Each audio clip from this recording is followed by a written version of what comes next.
Okay, we are in section 2, chapter 5 of this little book. This little instruction manual, little teaching booklet from the Theosophical Society from, I think it was 1938 or so. But here we are. Okay, cycles imprinted on the earth. This should be extremely interesting here. There must exist geological and physical cycles as well as intellectual and spiritual. Globes and planets, as well as races and nations, are born to grow, progress, decline, and die. Great nations split, scatter into small tribes, lose all remembrance of their integrity, gradually fall into their primitive state and disappear, one after the other, from the face of the earth. So do great continents. Ceylon must have formed once upon a time part of the Indian continent, so to all appearance was Spain once joined to Africa, the narrow channel between Gibraltar and the later continent having been once upon a time dry land. And that's from A Land of Mystery. Probably it seems like it might be an article.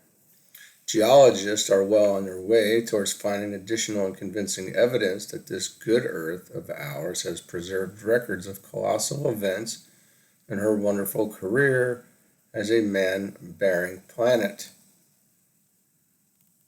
In fact, our Earth home has been the shifting stage upon which the moving drama of humanity's life has regularly come and gone. Over and over again for millions of years, this planetary stage setting has been shifted to and fro, back and forth, up and down, but always in keeping with the human plot of the unfolding racial drama for which it was the background. It was an unusually responsive background, too, because the Earth, being an entity itself, a magnet, scientists say, there was a constant electromagnetic play of currents between its electronic matter and the busy creatures who swarmed over its surface. Their bodies were made of this same stuff, and they affected the earth with what they thought, felt, and did. In return, it affected them so that they moved on together, progressing through every kind of small, intermediate, and great cycle. The earth tells its story, not in the language of any one time or people, but in the universal mother tongue of nature. Hence, he who understands his own composite nature may see how the career of mankind and of the globe have been keyed to the same great purpose throughout all the changes of earth life. Racial and planetary cycles have imprinted upon the earth geological hallmarks of their common evolutionary periods of change and growth.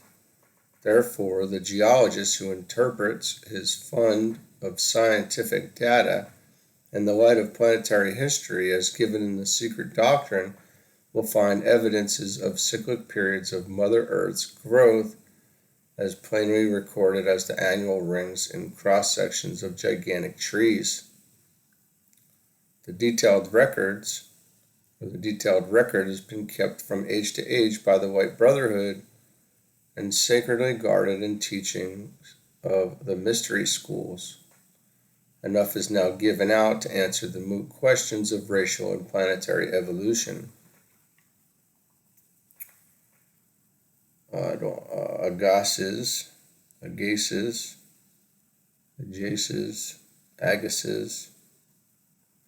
we'll go with Agassiz, that sounds pretty good, said that the crust of our earth is a great cemetery where the rocks are the tombstones on which the buried dead have written their own epitaphs.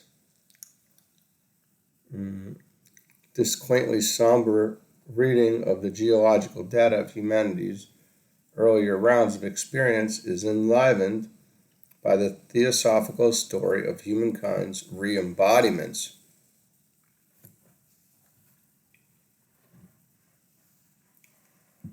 For the same deathless egos who began their many earth lives in the Garden of Eden period have never ceased to be.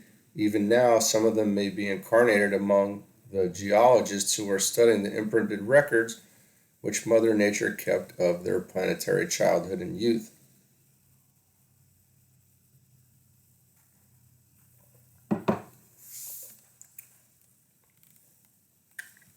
There's an interesting analogy between the way the Earth cycled through its early embodiment and our own physical beginning of each fresh incarnation. These are in the Mahatma letters to A.P. Sinnett. The Master K.H. writes, as you may infer by analogy, every globe before it reaches its adult period has to pass through a formation period, also septenary. Law in nature is uniform, and the conception, formation, birth, progress, and development of the child differs from those of the globe only in magnitude. The globe has two periods of teething and of capillature. Its first rocks with it also sheds to make room for new, and its ferns and mosses before it gets forest.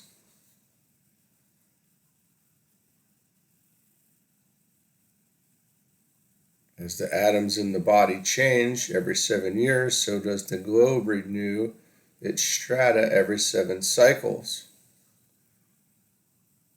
The correspondence between a mother globe and her child man, may be thus worked out. Both have their 7 principles. This is incredible stuff here. It is stated in the Secret Doctrine that the period of mineral and vegetable development was not less than 300 million years before mankind, then present in its astral form, acquired coats of skin. At the time that astral body became physicalized, the separation of the sexes occurred some 18 million years ago. Also, the latent fires of the human mind were lighted, and we began to revolve in experience as self-conscious human beings. The most active cycle of development of the mineral and vegetable kingdoms occurred during the Earth's earlier rounds before mankind's astral embodiment became physicalized. At present, the combination of human, mental, and material nature is the dominant activity of the globe, while the lower kingdoms are in a cycle of relative quiescence. The present convulsions of nature, which to us are so disturbing, like earthquakes, volcanoes, etc., are mild compared with periods of intense activity of the rocky earth in the globe's earlier stages. The theosophical teaching is that while the bodies of the late third root race were physicalized enough to have left some fossilized remnants, yet the violent volcanic, seismic, and cataclysmic events that have occurred periodically since that time doubtless have ground any such records to pieces. Moreover, continents have dispersed beneath the oceans, and new lands have arisen from beneath the waves in many parts of the globe since its matter solidified from its primeval state. The Earth rounded out one of its continental birthdays, so to say, in the same time period of each one of the great root races. The globe itself has evolved through its successive cycles corresponding to the rounding out of several root races, of which we are in the fifth.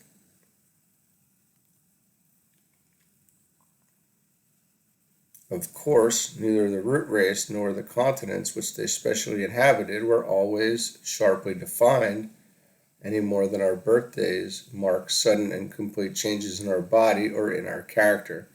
There was the same intermingling and overlapping of human and continental cycles that is taking place today, although finally great cataclysms changed the surface of the globe.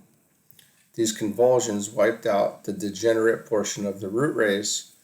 Meanwhile, the worthy survivors had found refuge on lands which had been rising from the ocean as slowly as other parts of their former habitats had been sinking for ages.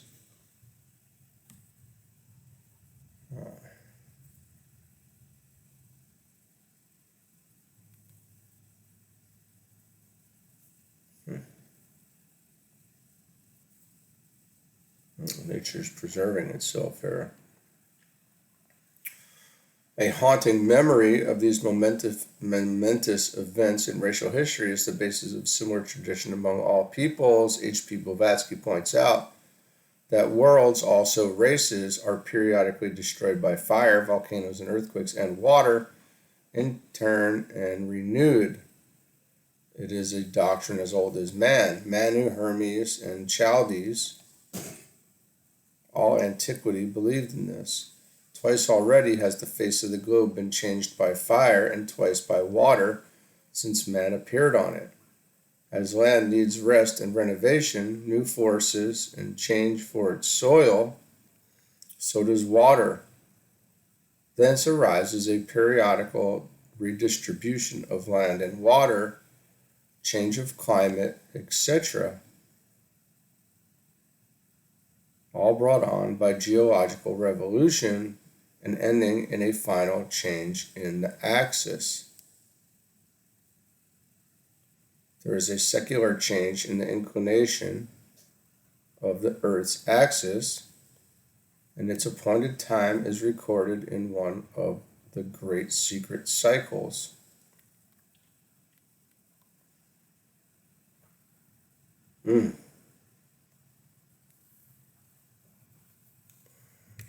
Incredible.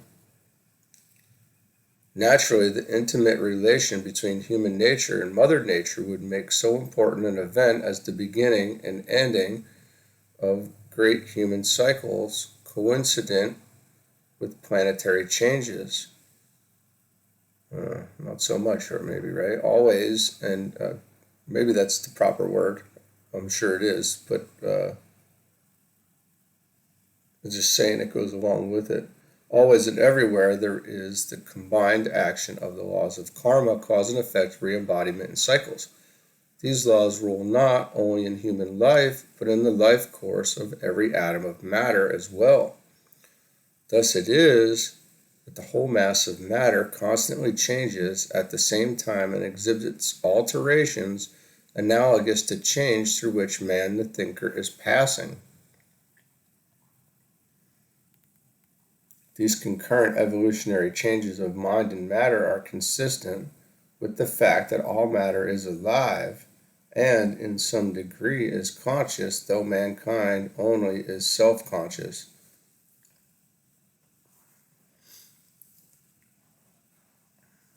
And that's for each of us to discern there. Matter is somehow intangibly affected by its association with conditions of human life.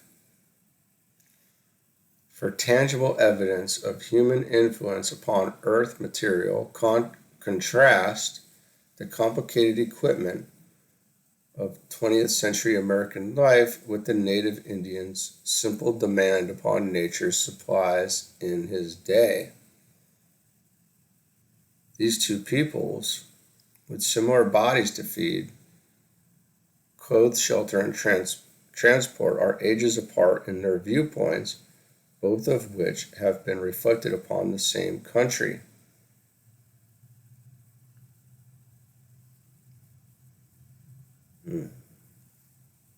Sometimes these things just hit you and become very clear, right? Compare the light impress which the Indian made upon the earth he occupied with the same area as it appears today. Now the landscape has been tunneled through, bridged over, deforested here and reclaimed there, soil and even weather modified, oceans joined by an artificial canal, electric and water power harnessed, highways and skyways charted, the whole nature picture changed to match a different cycle of human thought and feeling. An interesting hint of the relation of man to nature is given in Isis Unveiled, where, in discussing human magnetic emanations, it is said magnetic currents develop themselves into electricity upon their exit from the body.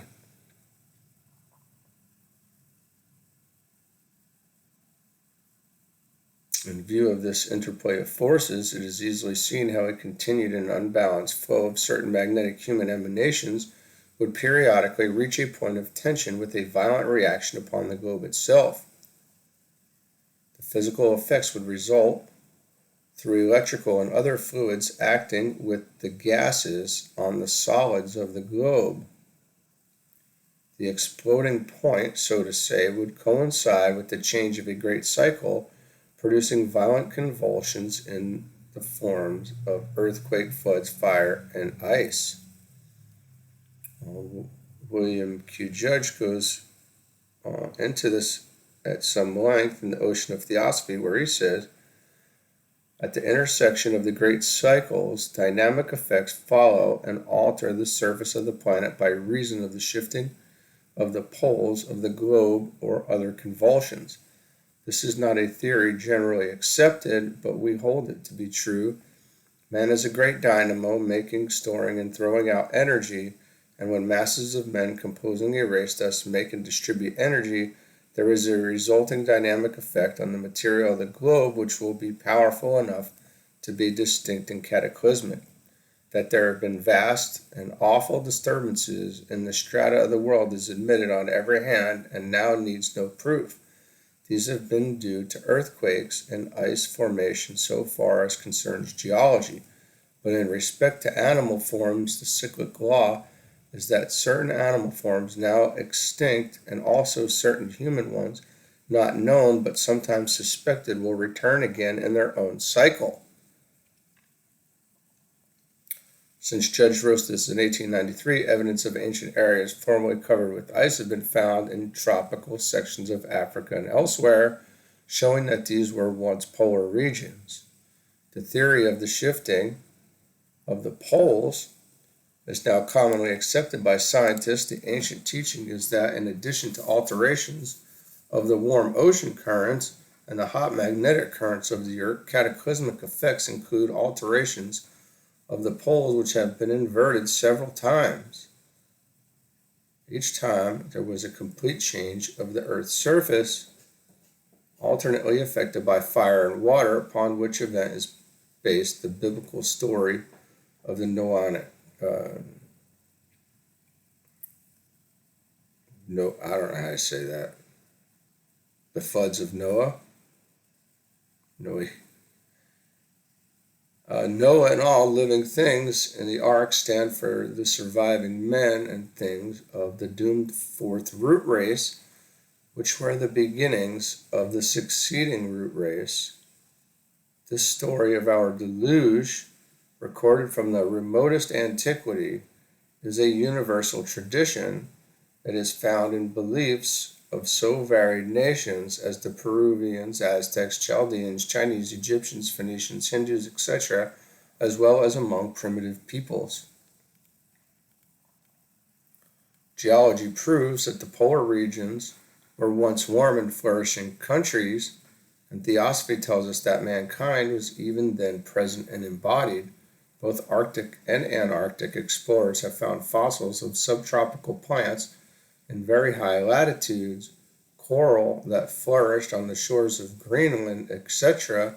There are many geological footprints of the migrations of the great ice sheets which, as one scientist graphically states, marked a sliding scale of climatic values on the changing cycles of time.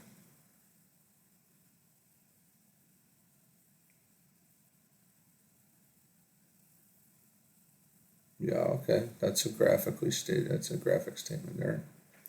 Modern geology has a fairy tale fascination for a student of theosophy because, far from dealing with a dry as dust subject, one is studying a planetary entity which has kept a graphic sketch of vast cycles in our wonderful past. The evolutionary plan running through those periods of experience is prophetic of greater unfoldment in the future. Intuitive researchers will find that the phenomena of Earth and of nature forces are the natural language which matter speaks in its own behalf, and the universal drama of unfolding embodied cyclic life. H.P. Blavatsky's knowledge of cycles enabled her to predict discoveries in the 20th century that would prove many of the ancient teachings, and many more continued to come well after this.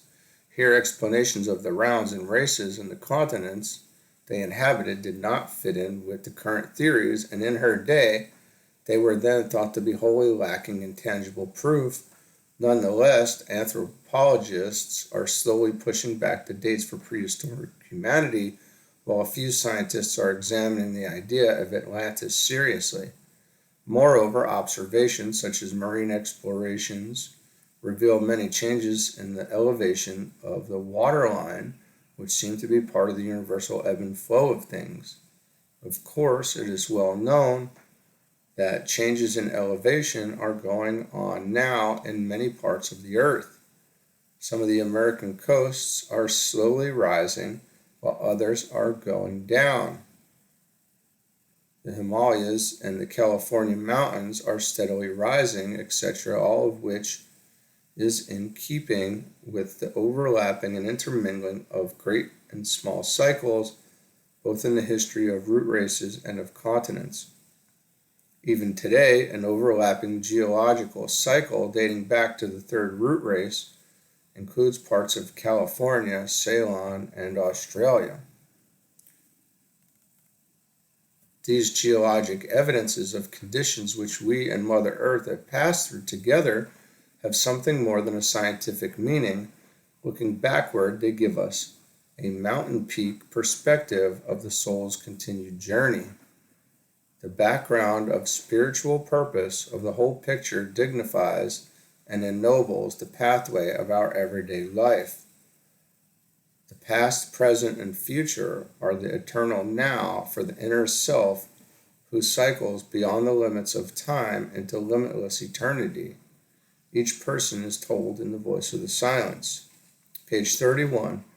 Thy shadows live and vanish. That which in thee shall live forever. That which in thee knows, for it is knowledge, is not of fleeting life. It is the man that was, that is, and will be, for whom the hour shall never strike.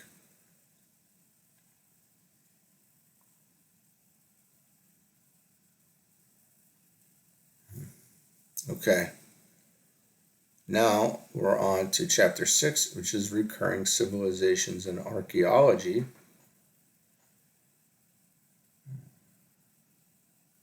I love how this is always put together in such, they always put this together in such clean ways. So it went from the earth, moving on to civilization, and so, as a whole, and then I'm sure, and then we'll get tighter. The shot group will get tighter. So the revolution of the physical world, according to ancient doctrine, is attended by a like revolution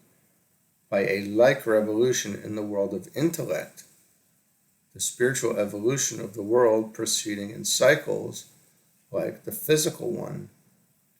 Thus we see in history a regular alternation of ebb and flow in the tide of human progress.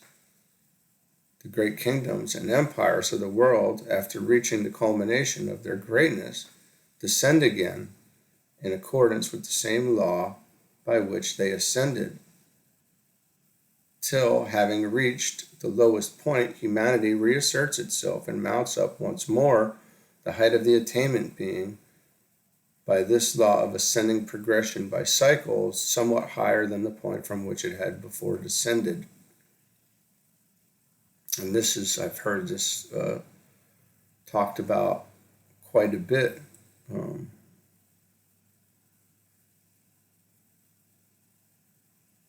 By people in terms of consciousness as well, and how the growth phase kind of works. As we hit a high point, it falls back slightly, and then it comes back up to that high point, and then that continues. We hit a high point again, and there's a new high point.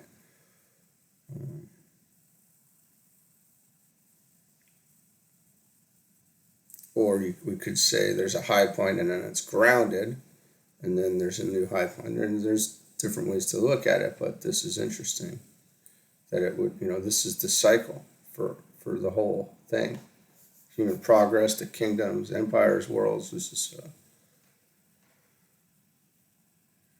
we reassert ourselves, we mount up once more, the height of its attainment being.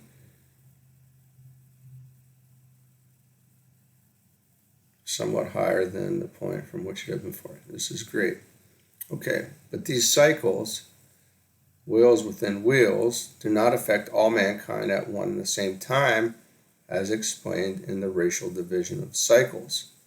Hence, as we see, the difficulty of comprehending and discriminating between them with regard to their physical and spiritual effects, without having thoroughly mastered their relations with and action upon the respective positions of nations and races and their destiny and evolution. The system cannot be comprehended if the spiritual action of these periods, preordained, so to say, by karmic law, is separated from their physical course. And that's from the Secret Doctrine. A volume might be written down about the facts given in the above quotation. Indeed, many volumes would not suffice for the vitally interesting subject. The teachings in the Secret Doctrine are not theories of hypothetical half-truths. They are a matter of actual records which have been kept all down the ages by the most highly evolved and noble representatives of the human race. These records are safe in the secret annals of the Great White Lodge of Masters, who sent H.P. Blavatsky forth as the messenger to their fellow men. In these ancient records, the prehistoric part dwarfs all that is known historically about the life story of mankind and the globe. In the vast perspective of the whole, all the confusing data of evolution, archaeology, geology, etc., fits into consistent times and places in the picture. A significant example in the picture is the fact that in the working out of human progress, the whole mass of mankind does not reach the same level of attainment at the same time. This accounts for the confusing archaeological finds of high and low-grade civilizations in the same geological strata. The ancient records also explains the finding of superimposed cities where the lower levels show that a higher degree of culture preceded later levels of more primitive conditions. In different parts of the globe at the same time, there have been cave dwellers, lake dwellers, tribes of wandering hunters, pastoral peoples, and flourishing civilizations, all rounding out their separate careers. It is perfectly natural that certain larger or smaller numbers of the human race should be karmically grouped together according to their general status of evolution. Moreover, contemporary groupings of different grades is the general rule of life. For example, in educating a single generation, are not the students graded from the alphabet level on up to the university degrees? The analogy holds good with members of the whole human family who are revolving in different orbits of racial childhood, youth, maturity, and old age all at the same time. In fact, mankind has here and now, as always, its different age groups of evolutionary growth. Each group is rounding out its own rightful place in the sun of mental and spiritual illumination.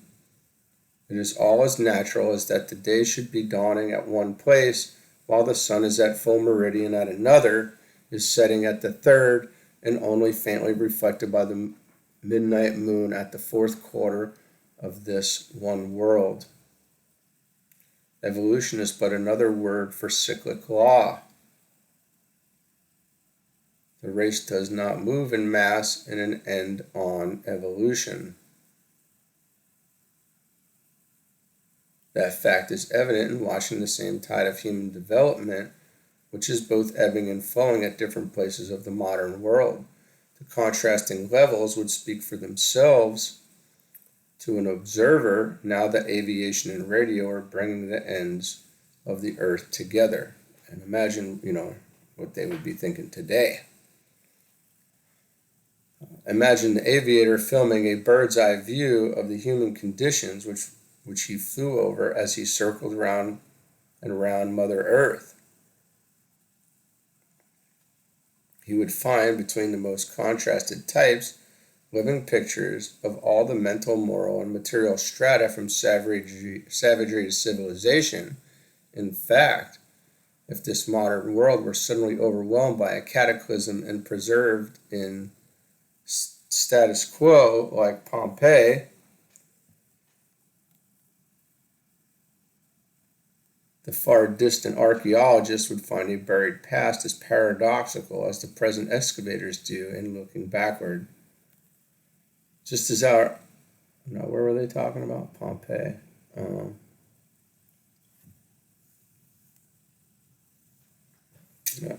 Just as in our rotating Earth swings us around from one morning to the next, when we carry on further our yesterday's affairs, so the rounds of whole civilizations come and go, flourish and fade away again and again.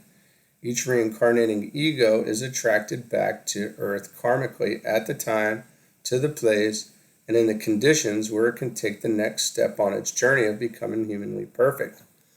How rapidly and how far each one will go in one life depends upon himself. Conditions which are stumbling blocks to a weak character may be used as stepping stones by another of stronger will and courage. Each person is reborn with the character which he has made for himself, and each life holds opportunities for bringing out more of his own inner power and knowledge.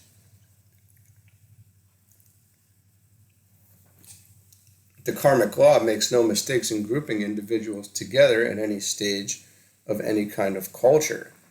The greatest and least of them, as well as the general average of individuals, are more or less closely linked by their personal, national, and racial karma.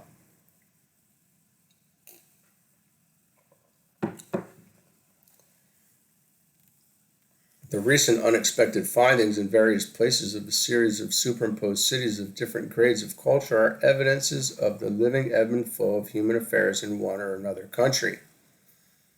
The puzzling situation points to the natural cyclic course of our evolution.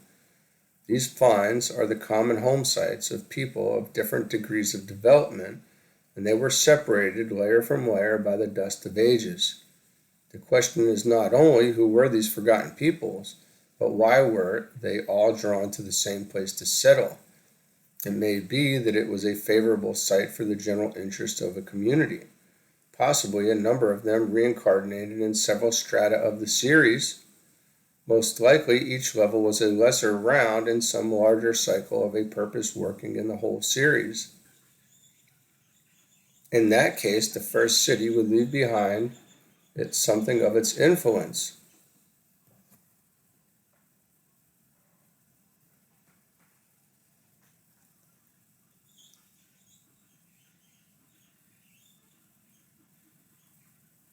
I lost my spot here. Sorry about that.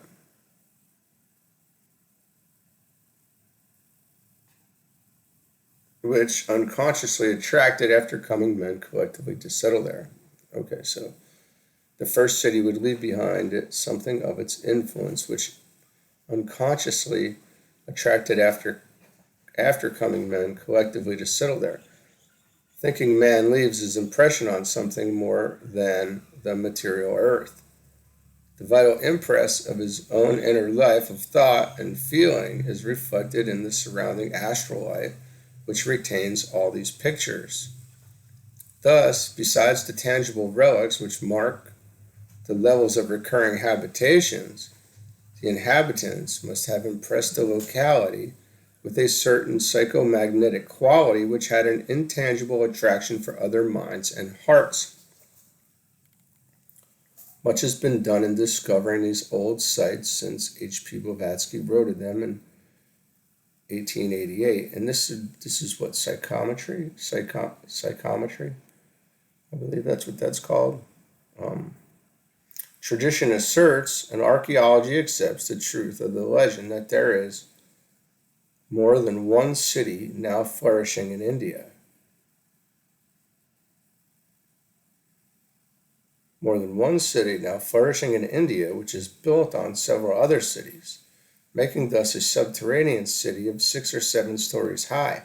Delhi is one of them. Allahabad another.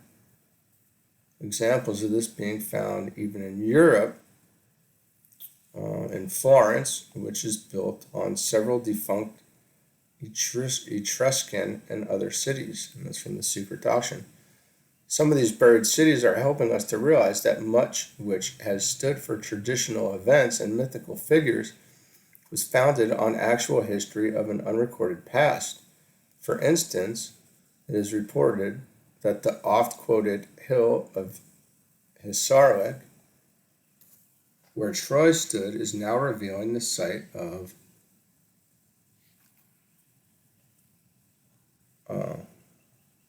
the Homeric city.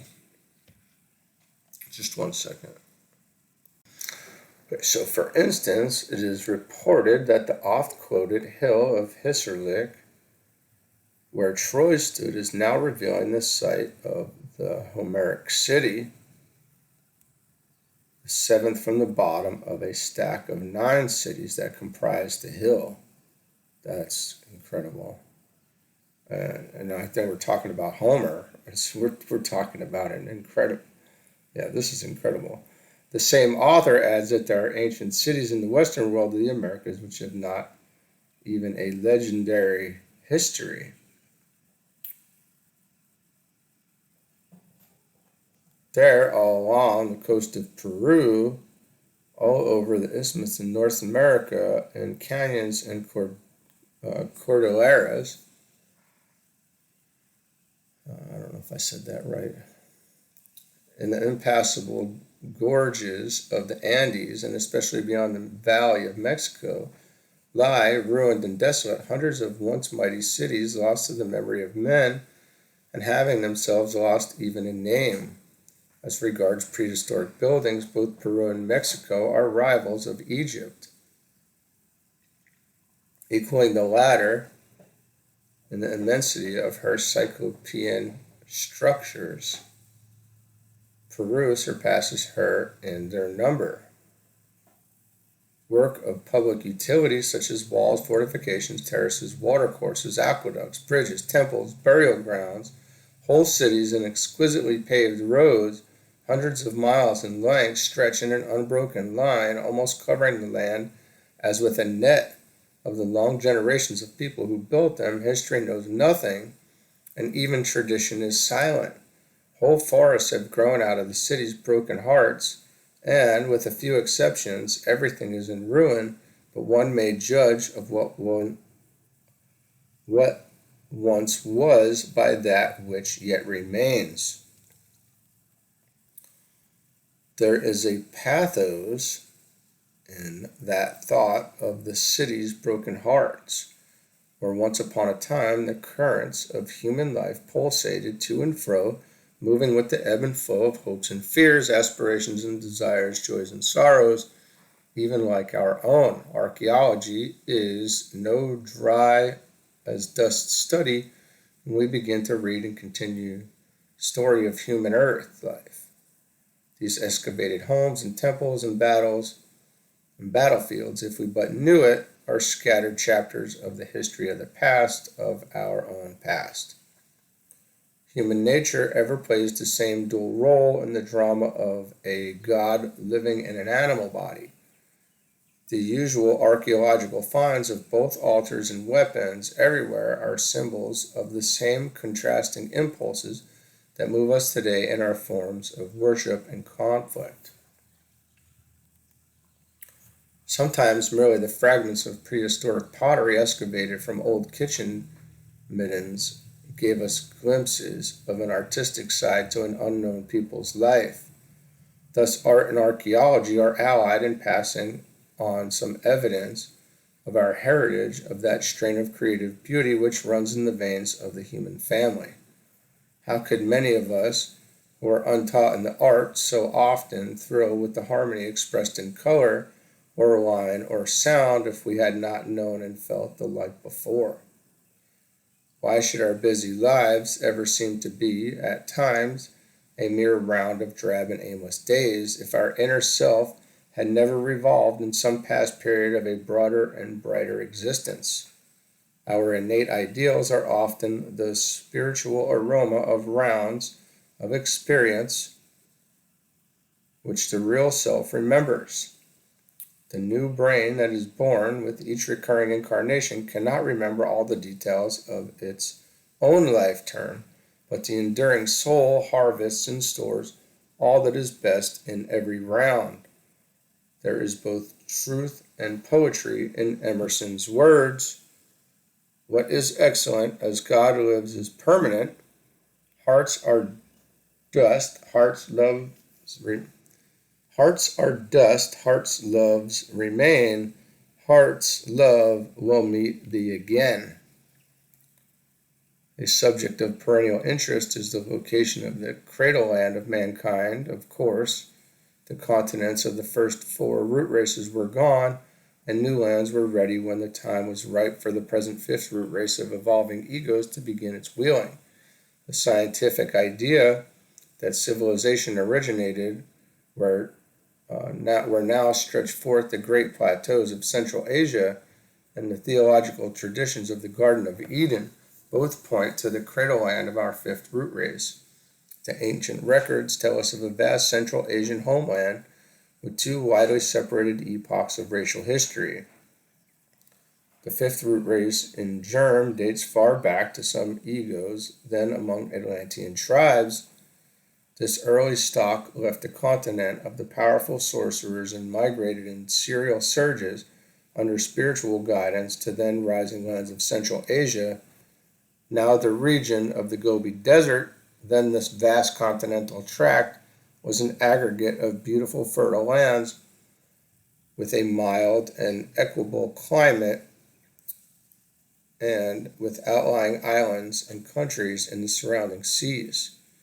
HPB speaks of an inland sea consecrated and called the Abyss of Learning in the Secret Doctrine. The sacred records tell of the wonderful civilization which sprang up and flourished for ages. Wonderful civilizations there which sprang up and flourished for ages. Then, in the revolving cycles of time, the land rose, the seas receded, the fertile land turned barren, and the climate became severe. The people migrated in turn to newly risen lands and spread out to the west, the east, and the south. This diffusion of the old culture into new lands went on for thousands upon thousands of years. In time, knowledge of those early Asian civilizations receded into a far-off past, till even their history became legendary. The migrants were the people who far later became the Chinese, the Tartars, the Hindus, the Assyrians, the Babylonians, the Persians, the Greek, the Romans, the Celts, and the Germanic and Scandinavian tribes.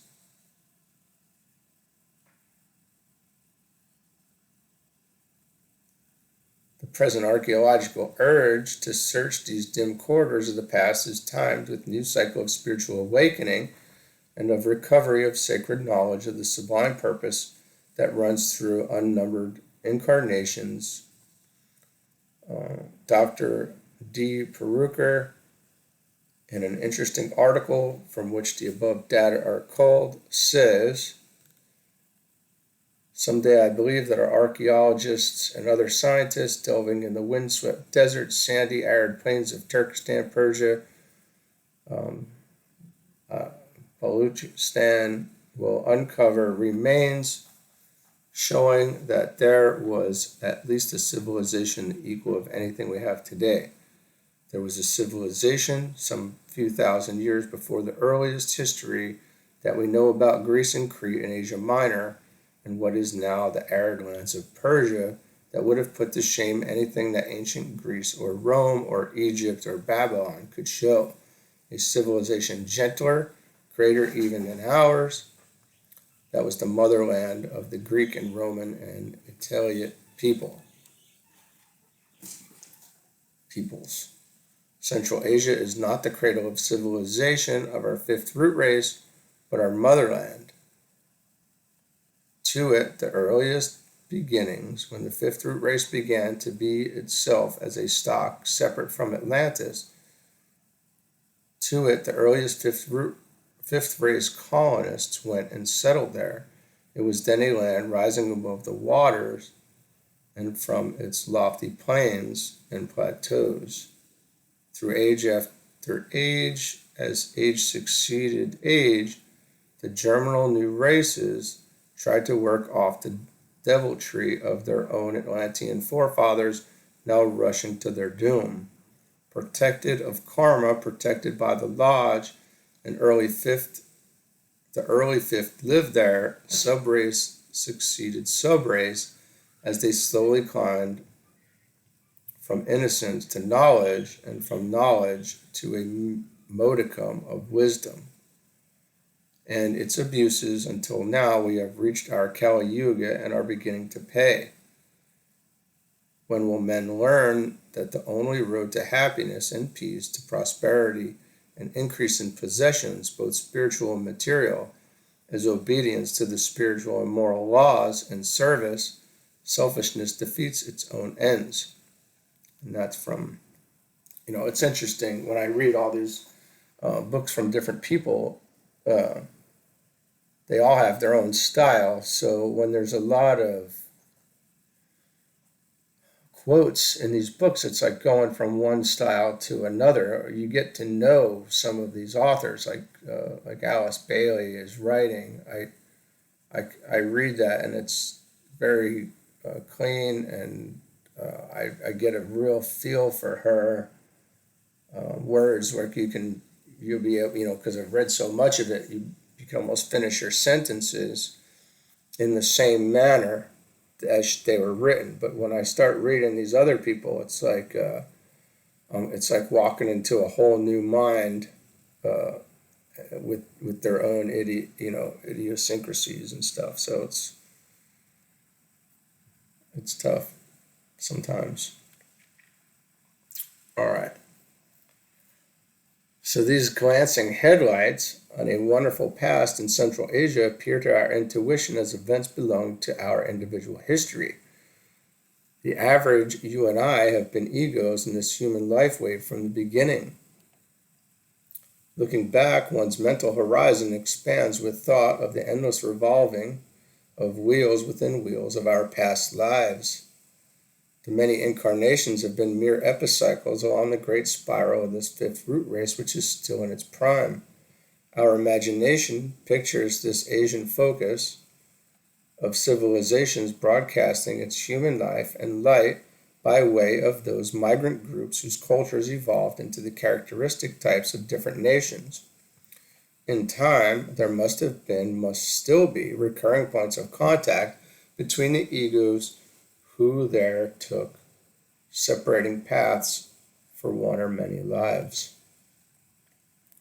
Consistent with the karmic repetition of old contacts would be the historical welter of converging influences during the decline of the Roman Empire.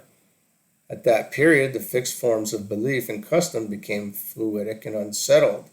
The strange mixture of thought and character was, in its origin, Indian, Druidic, Germanic, Syrian, Persian, and from other strains, all typical expressions of some national trend of the human mind and emotions. Today, America is another melting pot of nationalities.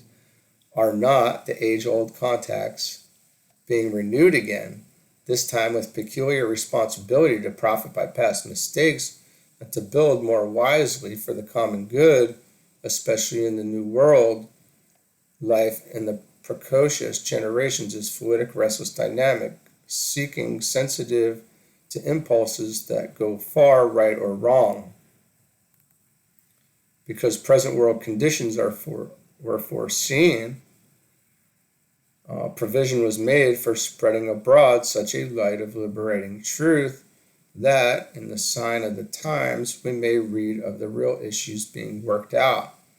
The Great White Lodge, which sent guides to lead our young race from doomed Atlantis to the Asian homelands, sent H.P. Blavatsky with the ancient knowledge by which we must find our way out of our selfish mistakes.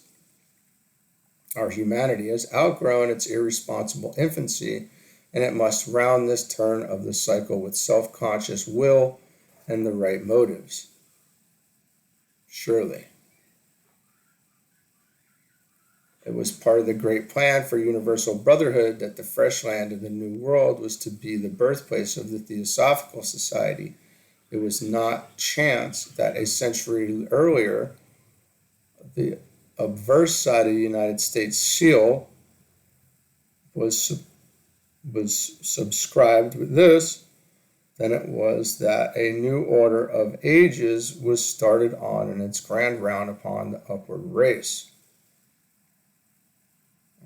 It was part of the end of the century work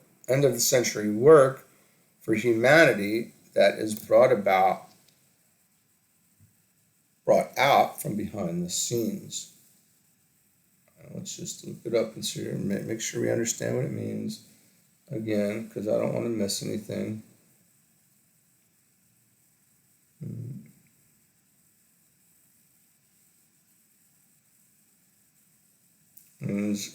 God has approved our undertakings, and its motto. It's the motto of the. And then let's see what the other part of it says.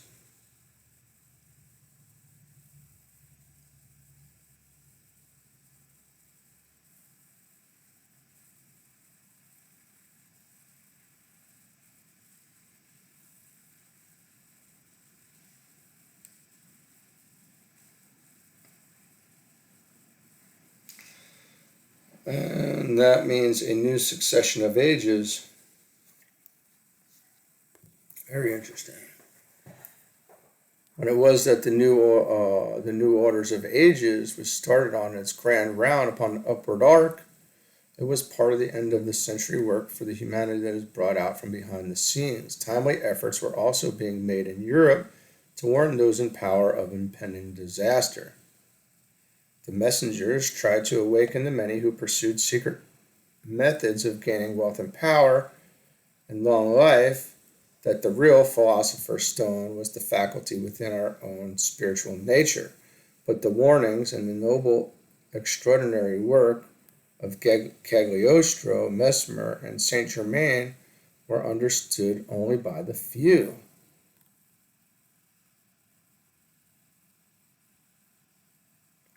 That this was mentioned in Dr. Strange, this book, or this name. But this is very interesting, and we should be able to take note to this as to where we're sitting right now as well. But it is most significant that our outer work of the Great Lodge for the end of the 19th century has been carried over in the theosophical movement into the 20th century. It is the first time since the 14th century that light from the east has grown brighter and stronger in the west. It is being recognized by ever larger numbers of those who are willing to go forward. We find hints of the larger issues running deep in changing currents of affairs. For instance, occult philosophy teaches that even now, under our very eyes, the new race and races are preparing to be formed, and that it is in America that the transformation will take place and has already silently commenced. Pure Anglo-Saxons, hardly 300 years ago, the Americans of the United States have already become a nation apart, and, owing to a strong admixture of various nationalities and intermarriage, almost a race, sui generis, or sui generis, not only mentally but also physically. I don't know what that means. Thus, the Americans have become, in only 3 centuries, a primary race, pro tem, before becoming a race apart and strongly separated from all other now existing races. I did not have I do not have any background in Latin like the generations before us who did. In school they were teaching that, but in this, we do not get it. And the sui generis means constituting a class alone, unique or peculiar.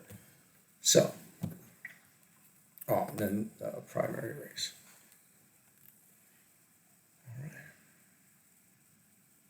All right, let's keep going. At chapter 7. As languages have their cyclic evolution, their childhood, purity, growth, fall into matter,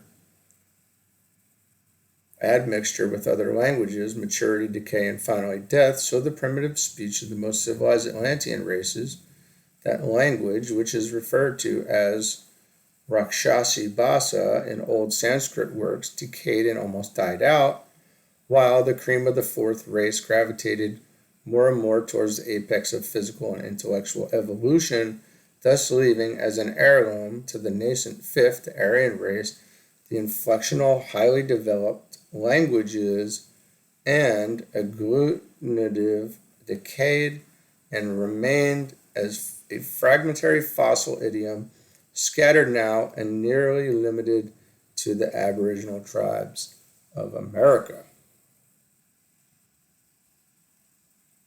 HPB with her vocabulary is, I'm sure it's helping us, but she does have an incredible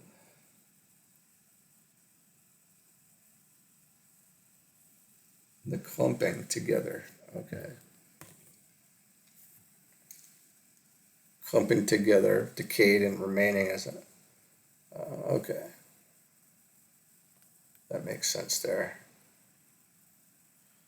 But language proceeding in cycles is not always adequate to express spiritual thoughts. Hearing was the first of humanity's 5 senses to be developed, and language was destined to play its important part in the recurring events of unfolding life on Earth. As language is coeval with reason, the vocal sounds made by the earlier root races before solar deities had lighted their fires of mind were more copies of nature sounds than articulate speech. However, the last subraces of the third root race, under their divine instructors, did build cities and begin civilizations while they were still limited to monosyllabic speech. Naturally, the vocal mediums of expressing human thought and feeling evolved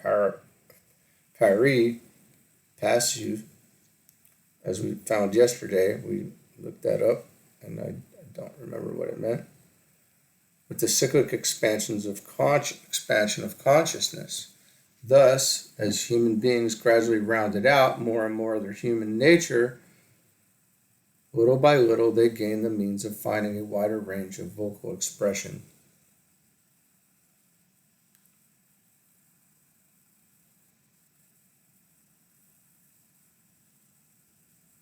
Equal footing.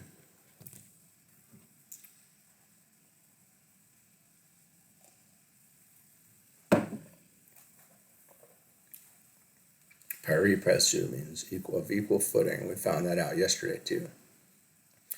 By the time of the late Fourth Root Race, there had been developed the first languages of inflectional speech. These languages, adopted by the overlapping early Fifth Root Race, became the root of the Sanskrit.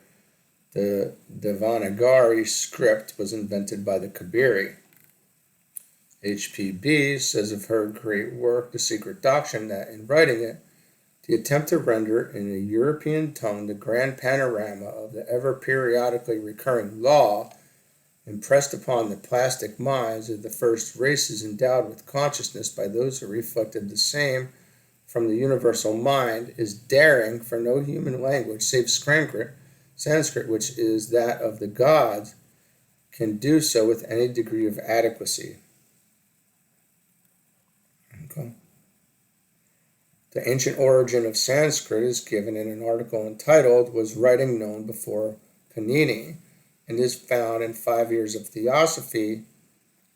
This article, written by Achilla, explains that classical Sanskrit was only restored, if somewhat perfected, by the celebrated grammarian Panini, who did not create it. It had existed throughout cycles and would pass through others still. The author continues, everyone cannot fail to see and to know that for a language so old and so perfect as the Sanskrit to have survived alone among all languages, it must have had its cycles of perfection and its cycles of degeneration. And if one had any intuition, he might have seen that what they call a dead language, being an anomaly, a useless thing in nature, it would not have survived even as a dead tongue, had it not its own special purpose in the reign of immutable cyclic laws. And that Sanskrit, which came to be nearly lost to the world, is now slowly spreading in Europe, and will one day have the extension it had thousands upon thousands of years back, that of a universal language. The same as to the Greek and the Latin, there will be a time when the Greek, and a more perfected still in its future form, will be spoken by all in southern Europe, while Sanskrit will be resting in its periodical pralaya, and the Attic will be followed later by the Latin of Virgil. It is in keeping with the above data that the sacred language should have been preserved and should have begun to reappear with the ancient wisdom which was brought from the introspective and philosophical Orient. When the Theosophical Society was founded in 1875, the teachings were so new to the matter-of-fact West that often no suitable English words could express them. It came about in explaining finer shades of meaning or more universal concepts that Sanskrit terms crept into the literature and lectures. For instance, the term karma, meaning action, consequences, or cause and effect, soon became common, especially as applying to human life. This one word covered the meaning of the Bible phrase that whatsoever a man soweth, that shall he also reap. Moreover, the logical process of such harvesting was explained by the periodical series of reincarnations, though the teaching of cycles was less emphasized than it is now, when it is being recognized both in science and philosophy. At first, however, the strange words were sometimes objected to by critics, like the reporter to whom W.Q. Judge replied prophetically that the Sanskrit language will one day be again the language used by man upon this earth, first in science and metaphysics, and later on in common life. Even in the lifetime of the son's witty writer, he will see the terms now preserved in that noblest of languages creeping into the literature and the press of the day, cropping up in reviews, appearing in various books and treatises. So this new language will be one which is scientific, and all that makes a language and has been enriched by ages of study of metaphysics and the true science. That's from The Path. Judges' confidence in the adoption of Sanskrit terms by the West is already justified. Not only do they appear in the press and current literature, but university courses in Sanskrit finding increased enrollments. This is significant of something more than getting mere literary light from the East. It shows a growing need of terms for voicing larger ideals and deeper feelings of men and women who are heart-hungry for truth and light. These seekers are such as will form the nucleus of a subrace of the new cycle with its undercurrent of natural mysticism, awakening their own muted sense of an inner reality. I'll have to pause this. And I'm back.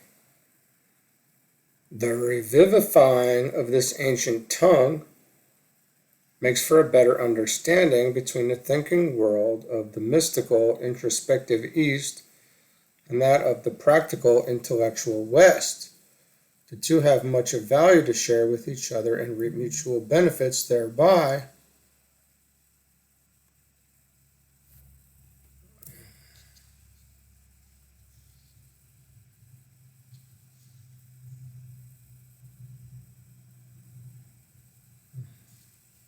There's activity at the front of the house there. I just had to take a quick look to see what was going on. Somebody's dropping a package off. Cameras these days, you know everything going on everywhere.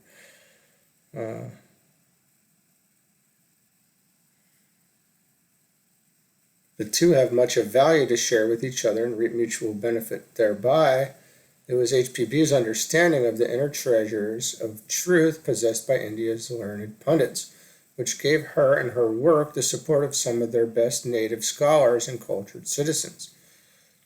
She early helped to found schools for the Indian boys and later for the girls in which Sanskrit was taught, an innovation at the time. This work recorded in early numbers of her Theosophist,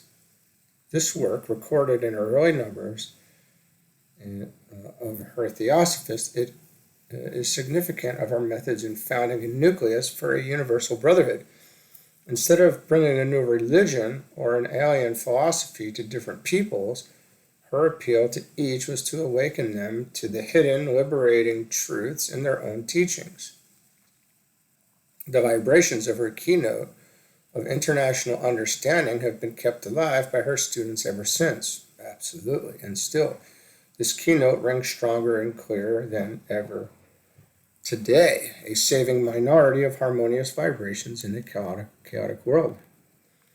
And those harmonious vibrations have been added to by others that have come along after, and it's continuing. And we're on the preface here at 2025 of new teachings coming as well. As the fourth ray enters and the Aquarian age and the externalization and the reappearance, and things are really at a pretty incredible place right now if we're paying attention. And if you're listening to this video, I'm certain that you are paying attention. Or at least we're starting to. So, words are living things. A language reflects the quality of the time, of the events, and of the character of the people when and where it circulates as the medium of mental and emotional exchange.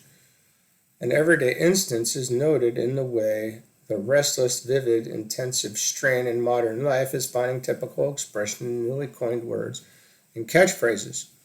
Travelers from abroad note the quick coinage of so-called Americanisms, which keep pace with the new elements entering into the flowing current of daily life in the Western Republic. Some of the hybrid terms are so apt as to find a place finally in standard dictionaries. Language is one of the valued keys of the ethnologists. What puzzles some of them who hold to an end-on evolution for mankind is to find many barbarous, and savage peoples who speak, even imperfect, languages which are elaborate in both vocabulary and syntax. If these people were nearer a supposed ape ancestry than Europeans, their language should be correspondingly crude and simple. However, this apparent contradiction proves to be a paradox which is explained by the law of cycles. These cases are good evidence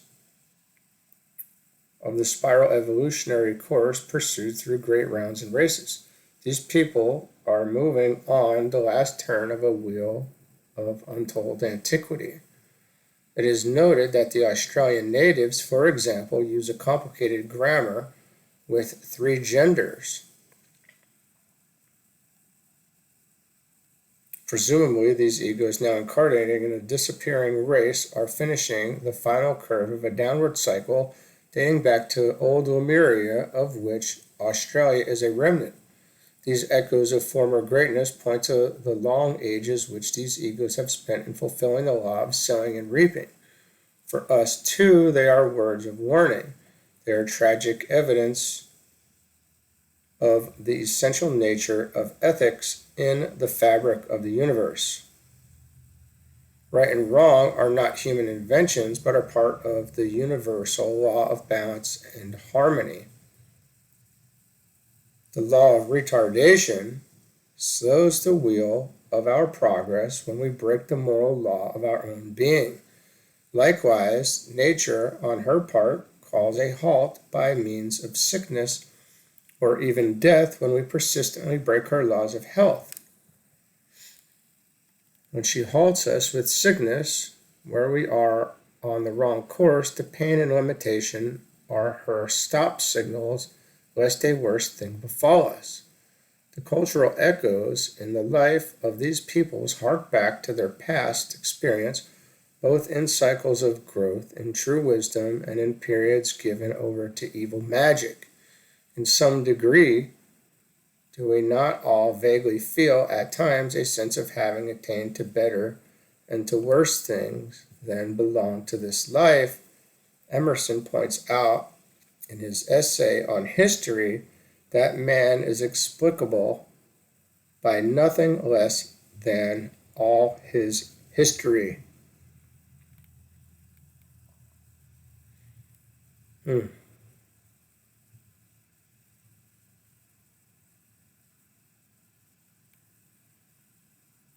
we're going to keep going. Well, we're going to try to finish this next couple chapters. I think there's only 1 or 2 more. The sun is the heart of the solar world, and its brain is hidden behind the visible sun. From thence, sensation is radiated into every nerve center of the great body, and the waves of the life essence flow into each artery and vein. The planets are its limbs and pulses. There is a regular circulation of the vital fluid throughout our system, of which the sun is the heart.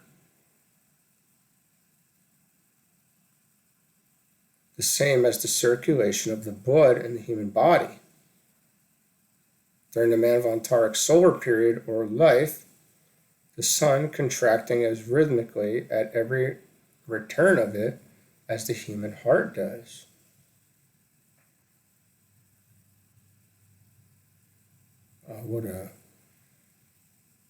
What a fantastic seed thought that is there. Really, we hear these things, in-breath, the out-breath, and the heart, and the heartbeat, and we hear these things, but sometimes they click for whatever reason, right? Normally I would sit here for a few minutes and just ponder on this. I'm going to save it for after. The italicized part of the above quotation is from the archaic records, here interpreted by commentaries compiled by generations of adepts. As the Secret Doctrine is based upon these records, the striking analogy between the solar and the human heart is presented therein as a logical part of the one universal evolution. When the book was published, some 7 years before the discovery of X-rays, H.P. Blavatsky predicted that if the living and throbbing heart could be made luminous and visible, one would see the sunspot phenomena repeated every second.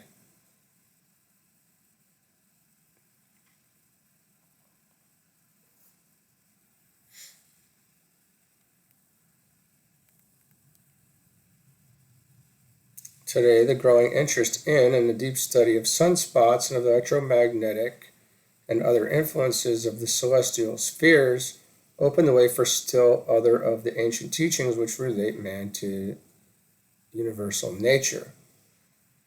Our solar system is a big cosmic family with its sun and moon, and the older and younger planets, comets, nebulae, etc., visible and invisible. Each shining orb embodies an intelligent being, a deity of some grade, rounding out its own cycle of suitable experience and growth. Our Earth also embodies a planetary entity. Mankind, too, has its rightful place in the solar family, for the serpents of wisdom have preserved their records well, and the history of the human evolution is traced in heaven as it is traced on underground walls. Humanity and the stars are bound together indissolubly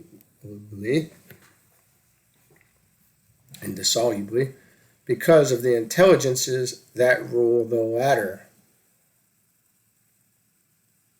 These serpents of wisdom are the few most highly evolved spiritual and intellectual individuals of each succeeding round and race.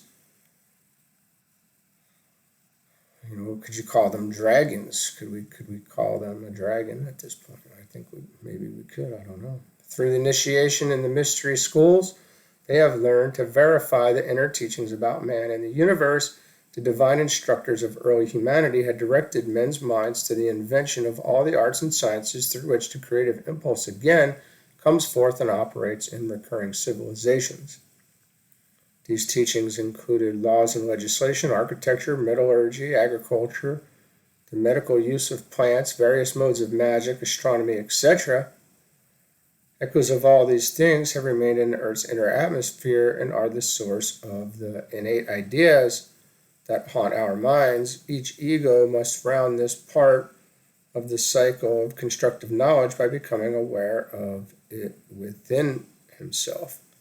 We are reminded that the thing that hath been, it is that which shall be, and that which is done is that which shall be done, and there is no new thing under the sun.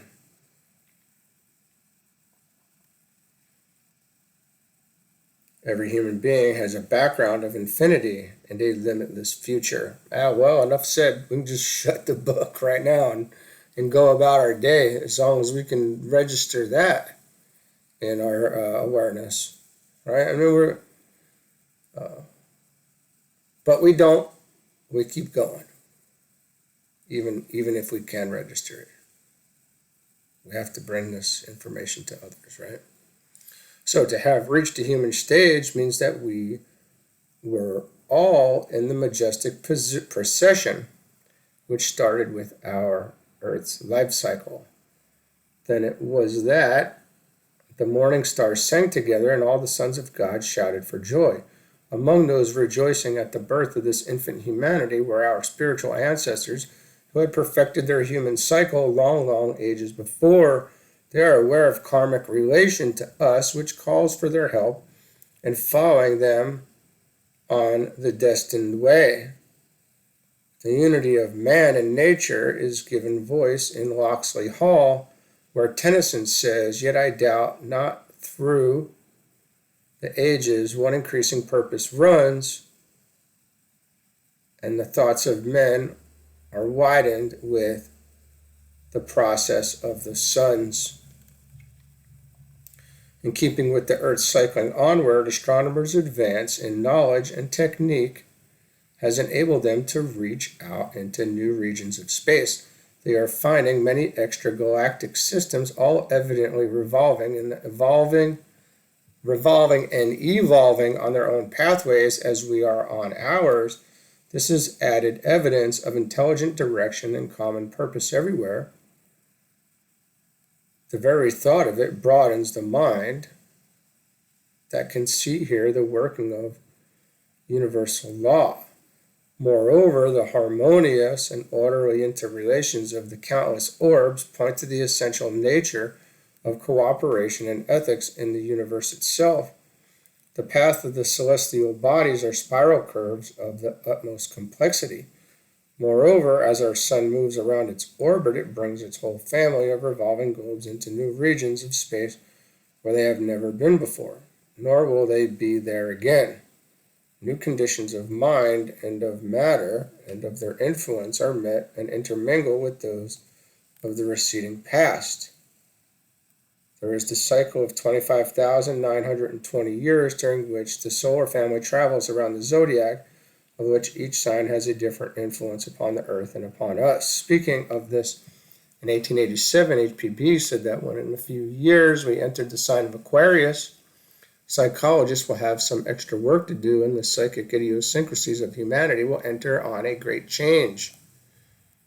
Her words are being fulfilled in the increase of mental and nervous diseases, the craze for psychism, the numbers of sensitives and mediumistic types, phenomenal occurrences, etc. These conditions were far more rare 50 years ago. When the 20th century opened, the thought world was dominated by the opposing forces of a scientific materialism and those of an illogical theology. Neither was prepared to meet the problem of the unfolding nature of composite man, who is essentially linked with all the universe.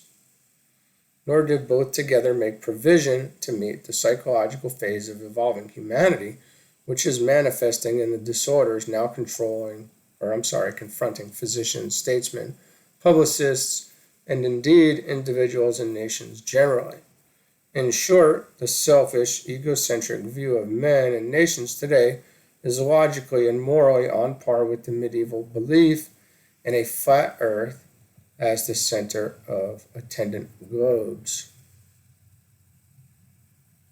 The modern world sadly needs the practical help with mysticism of the ancients. Our statesmen might change the course of history by understanding the deeper causes of recurring events. Such knowledge is as scientific as the foretelling of a coming comet or a star. For instance, looking back to the sign of the times in 1888, we read, "It is simply knowledge and mathematically correct computations which enable the wise men of the East to foretell, for instance, that England is on the eve of such or other catastrophe, France nearing such a point of her cycle, and Europe in general threatened with, or rather on the eve of, a cataclysm which her own cycle of racial karma has led her to."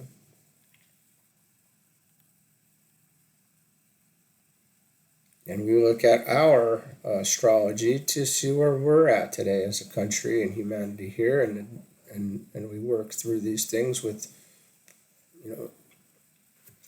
the same type of knowledge, or maybe even more advanced. The masters of wisdom, more advanced, I don't want to say that, maybe that's not a good word. Same type by some. The masters of wisdom do not meddle with politics. Their warning meant what is so slowly dawning on the disordered world. Its rapid progress, having interwoven and intermingled its every material and mental interest, it can go no farther save with brotherly regard for humanity's common welfare. The masters, vitally alive to world conditions and to sidereal influences, know the zodiacal periods calling for help. This linking of the sidereal cycles with mankind was, with the ancients, the esoteric or sacred part of astronomy. With them, astrology was a science as infallible as astronomy, and still is for its interpreters, who are equally infallible. The secret records go back to those of the great Atlantean astronomer, Maya. It is said that the Atlantean records cannot err, as they were compiled under the guidance of early mankind's divine instructors in astronomy. However, what has survived to our time, and is even publicly known, is but a fragment of the vast and noble science of ancient astrology.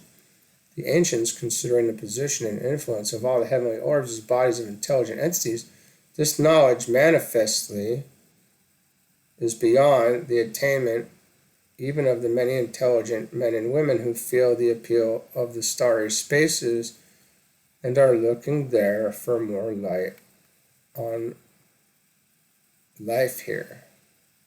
More light on life. Okay, that's interesting. Maybe more knowledge. I don't know. The modern horoscope, even if correct in some things, may be more of a detriment than a help. A person who depends upon its decrees as inevitable is less inclined to use his spiritual will to meet and work through his difficulties impersonally. To regard unfavorable issues merely by their conflict with our personal desires and plans is to lose the benefit of the karmic experience as a means of gaining more self-knowledge and strength of character. We cannot change our past sowing of unhappy causes, but how we face and deal with the harvest of effects is in our power. The stars impel but do not compel. And the key here, this is huge. This is really good stuff here. Is we use our spiritual will to meet and work through our difficulties impersonally. It's great. The ancients knew how to regulate human life by the reckonings of the cosmic clock of nature, which is infallible. That clock is the heavenly vault, and the sun, the moon, the 7 planets, as the ancients reckoned them, and the stars are the hands marking the time cycles. And that's from Fundamentals of the Esoteric Philosophy, which is a very interesting statement here. I'd be more likely to read Esoteric Astrology done by Master D.K. and Alice Bailey in the Blue Books, the Ageless Wisdom. So that's there. More interest in that. So all the esoteric anniversaries, like the 4 sacred seasons, the winter and summer solstices, and the spring and autumn equinoxes, were based upon the science of relating the destiny of mankind to the timing of the celestial orbs. Man is a son of the spiritual sun, and his body and all his life on earth are sustained by solar vitality.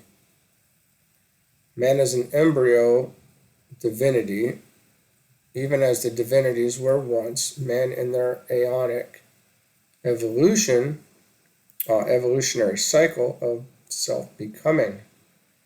The quickening spirit and souls alike, every manifesting form of matter, from the least to the greatest, on the one grand round. From center to circumference, from the imperceptible vesicle to the uttermost conceivable bounds of the cosmos, those glorious thinkers, the occultists, trace cycle merging into cycle, containing and contained in an endless series. The embryo evolving in its prenatal sphere, the individual in his family, the family in the state in mankind, the earth in our system, that system in its central universe, the universe in the cosmos, and the cosmos in the one cause. Thus runs their philosophy of evolution.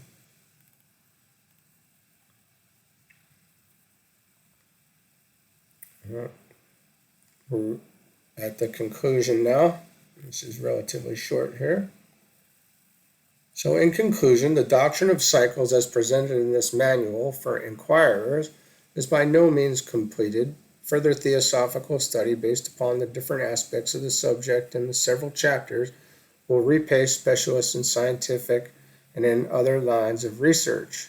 Will repay them. For this doctrine embodies a scientific, philosophic, and religious basis for a comprehensive philosophy of life itself. It's foundational, certainly. Deeply foundational. And the deeper one goes in any and in all lines, the more evident becomes the mystic and vital unity between man and great nature.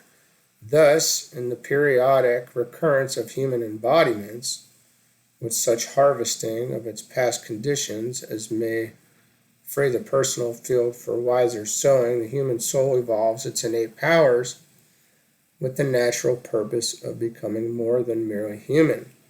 All the currents of life, cosmic and terrestrial, are flowing towards realms of greater light and greater perfection of forms, of more intelligent ideas, and of more spiritual ideals. Each person as a self-conscious unit is in his own place in the general stream of the human race, which is moving on at an average speed to fulfill its planetary career during the 7 ages of the Earth's life. However, each one is free to train himself to run ahead of the mean average pace. The results of such self-directed effort appear among us in different degrees as superior individuals, geniuses, masters, and saviors. Somewhere in our future we shall reach the racial moment of choice, the outcome of which will decide whether each will go on and complete the great planetary round on the ascending arc. Those who are unprepared to keep up with any grade of the trained climbers will fall behind, stranded on some sandbank of time. There they must await another Manvantara to continue their evolution with the slow unfolding of a new race. The point is that the divine impetus manifesting through the cosmos is key to progress. Each individual, being an integral part of the universe, must go with it, however much he delays and thereby wrongs himself. The cycle of necessity is inevitable. Thus, the origin of ethics is not a man-made ruling, but it is a reality woven into the very fabric of the universe. And the justice of the natural law, the final moment of choice, is but the summing up and balancing of the daily choice of right and wrong through many lives of using free will as a self-conscious being. At present, we are each the human battlefield of our own dual mind, which is fighting for selfish personal ambition and desires on the one hand, and for spiritual thought and impersonal feeling on the other. We all have our pet weaknesses, which are so unworthy of our best traits. The general trend of our dual thoughts and impulses seem to play upon our minds and feelings automatically because each one is a cyclic repetition of its own kind. They are the elements of our self-made character. Each one of them is vitalized with our own life force, and it gains strength each time it returns and is given play. If our thoughts and feelings are petty and selfish, their quality of jealousy, envy, anger, hatred, suspicion, deceit, etc., colors our reaction to both new and old associations and conditions. We instinctively express our character. That is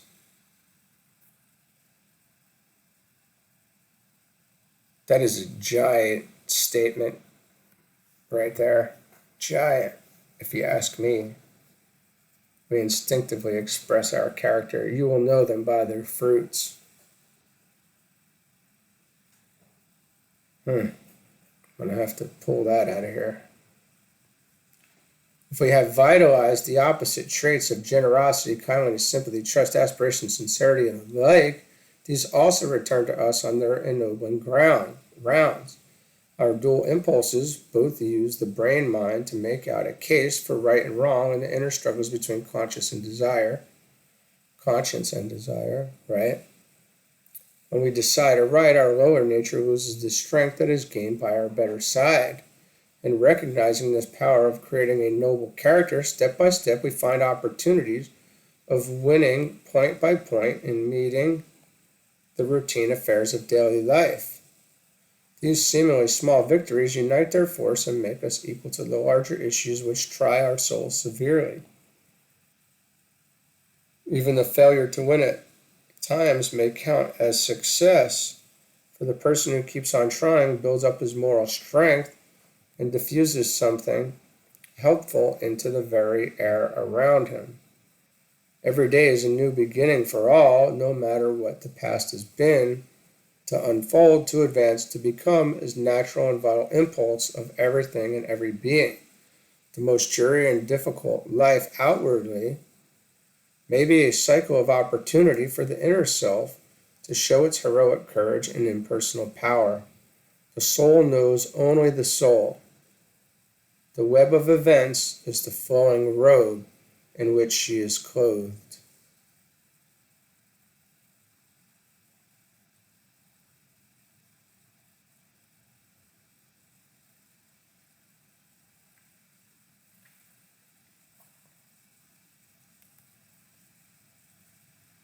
Well, friends,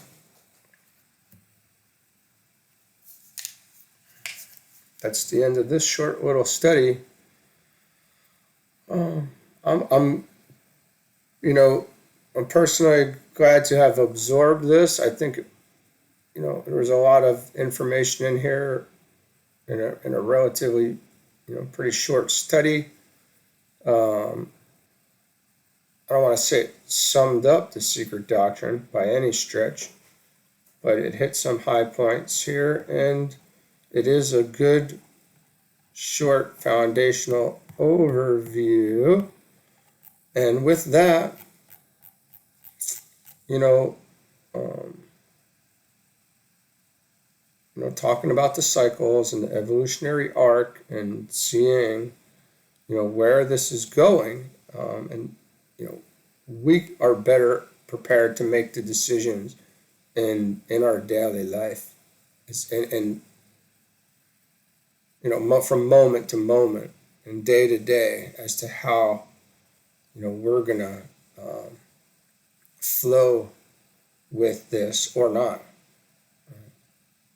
So, okay, well, I'm gonna leave it there, and we'll see you with the next book, which it's going to be a surprise for me and anybody else who's going to listen with me or read with me. Okay.